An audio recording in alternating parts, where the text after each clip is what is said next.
So for the next 2 hours or so, we're going to cover restraint to shortening in post-tension buildings. And this is a fairly non-numerical webinar. To be perfectly blunt, I think it's my favorite webinar I give.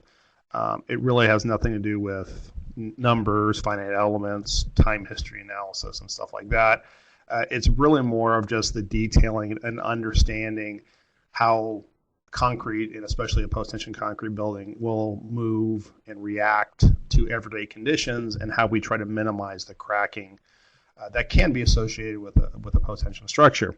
But before I get totally down the road, my business partner and I, during the last recession, which hopefully we never have another one, wrote a book. If you're interested in post-tension concrete, the first half of the book is the undergraduate course, and you would take it obviously at any college. And then the second half is more of the real world examples. We talk a lot about how we design certain buildings, hotels, parking structures, podiums, stuff like that. And there's also a specific chapter on restraint to shortening, or RTS is what we refer to it as. In terms of the book itself, I think there's a PDF copy. There's also a hard copy if you're interested for those last minute Christmas or Hanukkah shopping needs.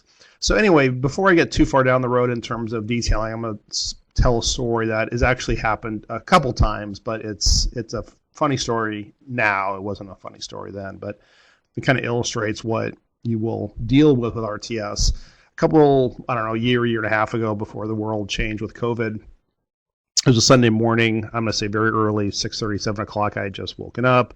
I was, just having some coffee, trying to figure out what I was going to do for the rest of the day, or what I had to do for the rest of the day. And I received an email on my phone, a notification saying a developer that we had done a garage for a few years ago was emailing me. And I just out of curiosity picked it up, and it was, 911 exclamation points, call me back immediately. The garage is collapsing. My heart rate jumps to 170.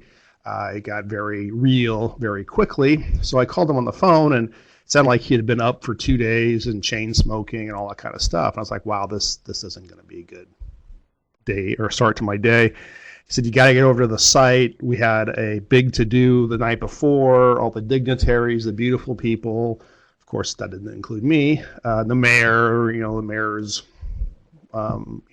cabinet or whatever they're called. And a security guard, saw a whole bunch of cracking in the garage, determined based upon their extensive structural engineering knowledge that the structure was in danger of collapse.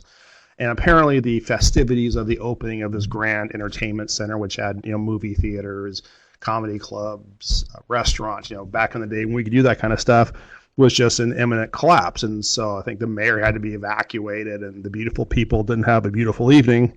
And so I'm, extremely nervous, like, oh, well, this is how my life is going to change. I'm now going to take my passport and go to the airport and go to a non-extradition country. So I'm in the car. I'm preparing my way out of the U.S., and I get to the garage, and the developer is sitting there standing right in front of where that number 2 is.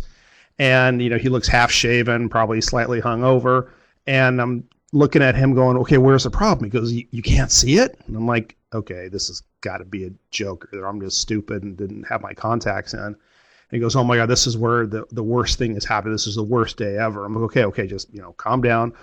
What's actually cracked? I can't see it. I'm sorry, I just don't see it. So then he has me walk over to this portion of the garage right here. Obviously, this is an elevator shaft. You can see a column, long span beam, post-tension slab, and obviously this is a masonry shaft for the elevator. I'm like, okay, what's wrong? Let me see it. And then we look over the side of that spandrel, and this is what we see. This was the cracking that caused the global collapse of the structure, and effectively what had happened is the spandrel that we saw in the previous photograph was hard tied to the shaft. So the slab, the spandrel, what's attached to the slab, was shrinking in this direction. It was hard connected where it shouldn't have been, and basically just pulled the facade stucco off the connection. And then if you looked up the building, you can see the exact same thing again. But obviously it's a little hard in this photograph. You can't see it up here on the next 2 or 3 different levels. So obviously the field figured out their mistake and then decided to do it correctly. We don't get this cracking anymore. But this was the catastrophic, everything's falling down from the security guard that shut down the Beautiful People's event. And I started laughing almost uncontrollably because obviously there was a lot of emotion there. About 4 minutes later, my business partner showed up because I had relayed the same information to him, and he saw me laughing.